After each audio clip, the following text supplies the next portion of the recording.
The clock read 2:17 a.m. when I dialed Lisa's number for the third time. She'd texted earlier. Emergency deadline, crashing at the office tonight. But something felt wrong.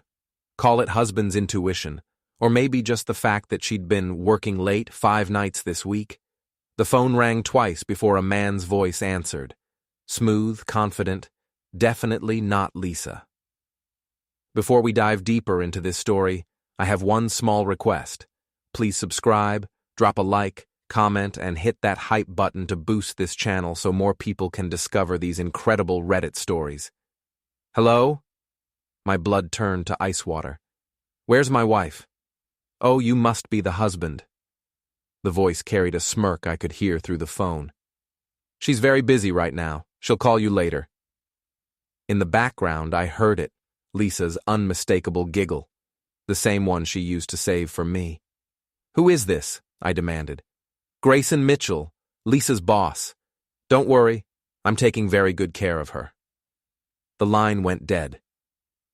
I sat there in our empty bedroom, staring at the phone like it might explode.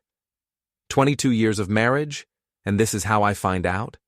Not through some dramatic confrontation or suspicious behavior I finally pieced together.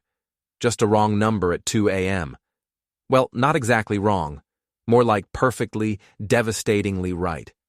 My name's David Chen, and I used to think I knew my life. Network security consultant, decent house in the suburbs, wife climbing the corporate ladder at Mitchell & Associates Marketing. I'm the guy who fixes other people's digital problems while my own world crashes and burns in real time. Guess she's working overtime on oral presentations, I muttered to the empty room. The next morning, Lisa waltzed in at 7 a.m. like nothing happened. Hair perfect, makeup fresh, wearing the same clothes from yesterday, but somehow looking like she'd just stepped out of a magazine. Morning, honey, she chirped, kissing my cheek. Sorry about last night. The presentation ran so late I just crashed on the office couch. Funny thing, I said, not looking up from my coffee. I called you around 2. Your boss answered. She froze for exactly 2 seconds. Then the mask slipped back into place. Oh, Grayson was there too. You know how these big clients are. Everyone has to stay until it's perfect. Right. And he answered your personal phone because I was in the bathroom. He was just being helpful. She grabbed her purse, suddenly in a hurry. I really have to run. Big day today. After she left, I did what any self-respecting IT professional would do. I checked our phone records online. Lisa's phone had been pinging cell towers nowhere near her office. Instead, it spent the night in the upscale Riverside district, specifically near a luxury high-rise called the Metropolitan. A quick property search revealed that Grayson Mitchell owned a penthouse there. Well, I said to my laptop screen, looks like someone's been working from home. The next few days, I played the oblivious husband while conducting my own investigation. Lisa's behavior patterns had changed months ago, but I'd been too trusting, or maybe too comfortable to notice. The late nights, the new clothes, the sudden interest in expensive lingerie that I never got to see.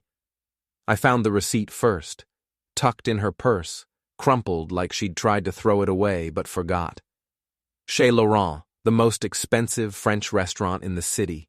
Dinner for 2, $347, on a Tuesday night when she'd told me she was working late. Then came the silk scarf. Hermès, still in the box, hidden in her closet behind winter coats. The price tag made me whistle. $890 for a piece of fabric. My wife, who clips coupons and buys generic cereal, suddenly owns a scarf worth more than our monthly grocery budget. But the real evidence came from her phone. Lisa had always been careless with passwords, using the same one for everything, our wedding date. Sweet, right? Made it real easy to access her cloud backup. The photos hit me like a physical blow. Lisa and Grayson at restaurants, at his penthouse, in positions that definitely weren't covered in any employee handbook. But worse than the images were the text messages. Lisa. David's so clueless, still thinks I'm working late. Grayson. What are you going to do about him? Lisa. I don't know. Maybe it's time to move on. He's holding me back anyway. And then, the kicker. A group chat between Lisa, Grayson, and someone named Ava Richardson, Lisa's so-called best friend from work. Ava. You need to get rid of the dead weight, Lisa. David's dragging you down. Grayson. Agreed. You deserve better than some middle-aged tech nerd. Lisa. I know. I just need to figure out the cleanest way to do it. Divorce is so messy. I stared at the screen until my eyes burned. 22 years, and I was dead weight to be disposed of cleanly. That's when David Chen, the trusting husband, died. What emerged from his ashes was something darker, smarter, and infinitely more dangerous. Time for Lisa and her friends to learn what happens when you mess with a man who makes his living outsmarting security systems.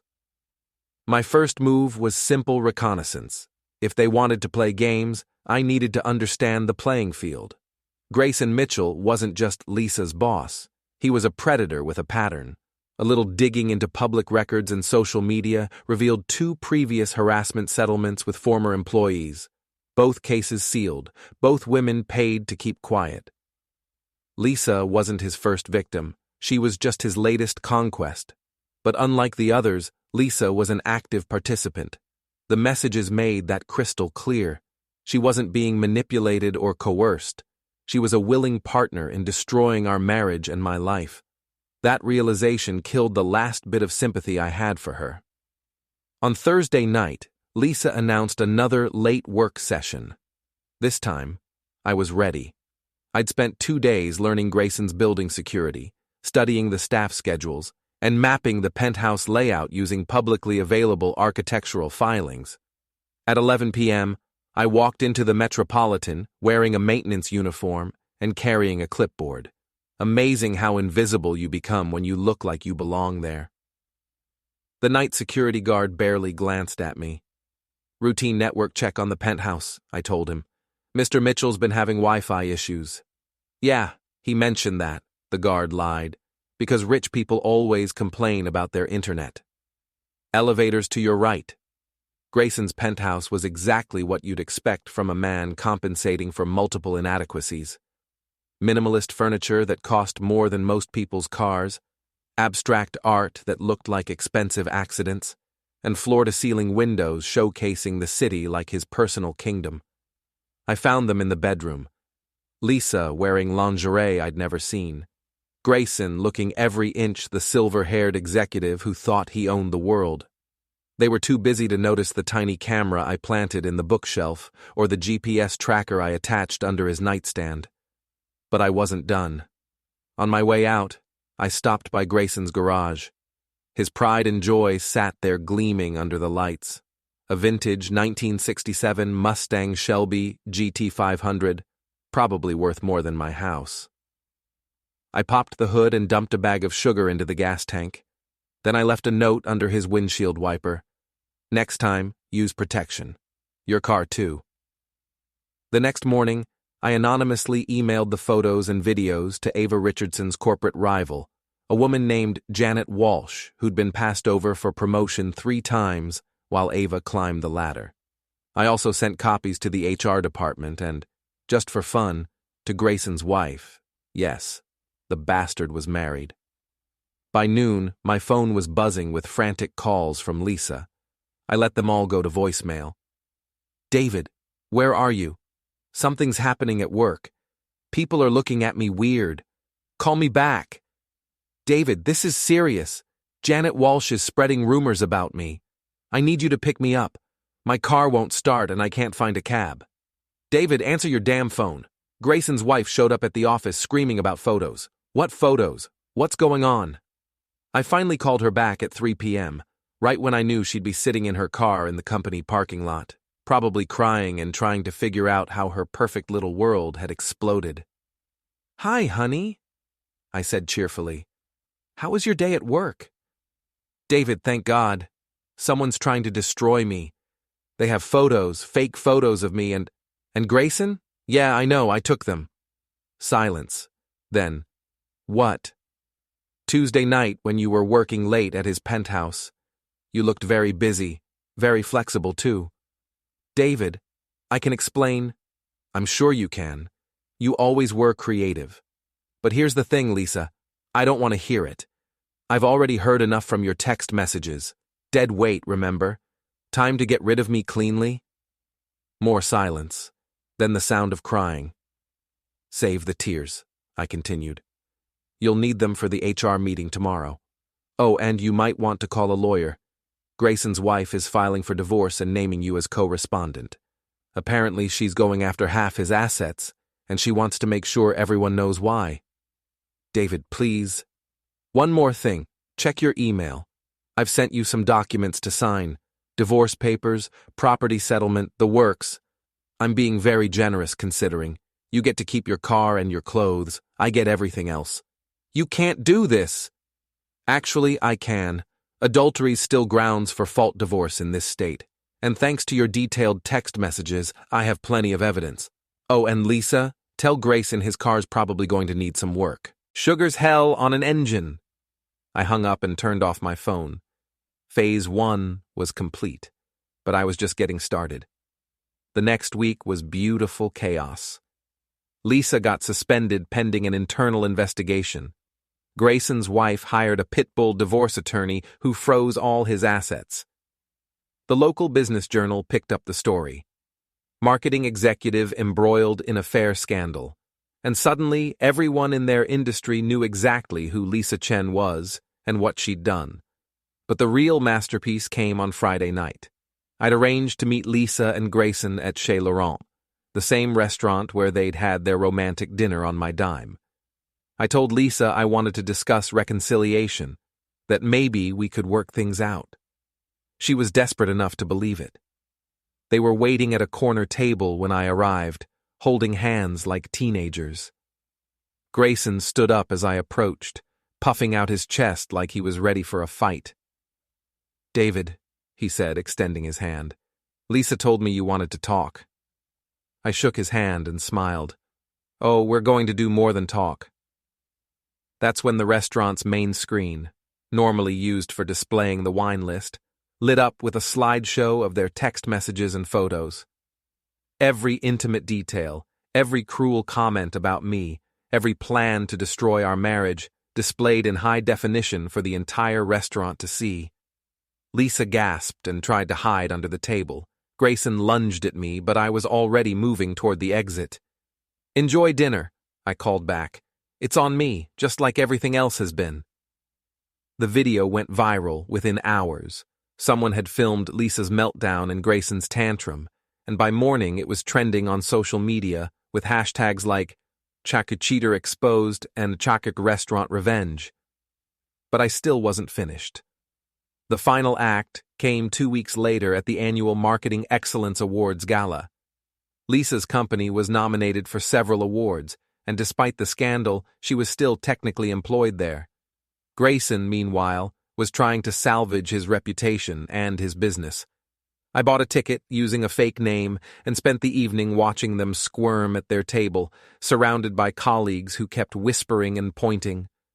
Lisa looked like she'd aged 10 years. Grayson kept checking his phone and drinking heavily. During the presentation of the Lifetime Achievement Award, I made my move. Ladies and gentlemen, I said, having somehow acquired the microphone from the surprised presenter. Before we continue, I'd like to share a little story about excellence in marketing. Security was already moving toward me, but I had maybe 30 seconds. You see, my wife Lisa taught me that marketing is all about selling a fantasy. For 22 years, she sold me the fantasy of a faithful marriage while she was actually marketing herself to her boss. And her boss, Grayson Mitchell, marketed himself as a family man while collecting affairs like trophies. The audience was frozen, phones recording everything. But here's the thing about fantasy. Eventually, reality comes calling, and reality has a hell of a collection agency. I tossed Lisa's wedding ring into the chocolate fountain and walked off the stage as security reached me. Behind me, I could hear Lisa sobbing and Grayson shouting threats. In the parking lot, Grayson caught up with me, red-faced and furious. "You son of a bitch!" he screamed. "You've destroyed everything." "No," I said calmly. "You destroyed everything. I just made sure everyone could see the wreckage." He swung at me, but 22 years of marriage to Lisa had taught me to duck. His fist hit the side mirror of his replacement car, another expensive mistake he couldn't really afford anymore. "You want to know the best part?" I asked as he nursed his bleeding knuckles. "Your wife's divorce attorney called me yesterday. Apparently she wants me to testify about your pattern of affairs. Seems there were others before Lisa. Lots of others." Grayson's face went white. "Oh, and Ava Richardson? Your little co-conspirator? She's been feeding information to Janet Walsh for months. Every plan you made, every cruel joke about me, every strategy session. Janet knew about it all. Ava was playing both sides, waiting to see who'd come out on top. Guess she picked wrong." I started walking toward my car, then turned back. You know what the funniest part is? I actually loved her. For 22 years I would have done anything for Lisa. All she had to do was ask. Instead, she decided I was dead weight to be disposed of, cleanly. I got in my car and rolled down the window. Well, mission accomplished. I'm disposed of, but it wasn't nearly as clean as she hoped. As I drove away, I could see Grayson in my rearview mirror, standing alone in the parking lot, his life in ruins around him. Lisa was probably still inside, crying into the chocolate fountain where her wedding ring had disappeared. 6 months later, I was living in a new city with a new job and a clean slate. Lisa got nothing in the divorce except her car and her debts. Grayson lost his business, his wife, and his house. His ex-wife got everything, including the satisfaction of knowing exactly why their marriage ended. Ava Richardson got fired when her double dealing came to light. Janet Walsh got her promotion. And me? I learned something valuable about revenge. It's not about getting even. It's about making sure the truth comes out in the most devastating way possible. They called me dead weight. Turns out, I was more like a nuclear bomb with a very long fuse.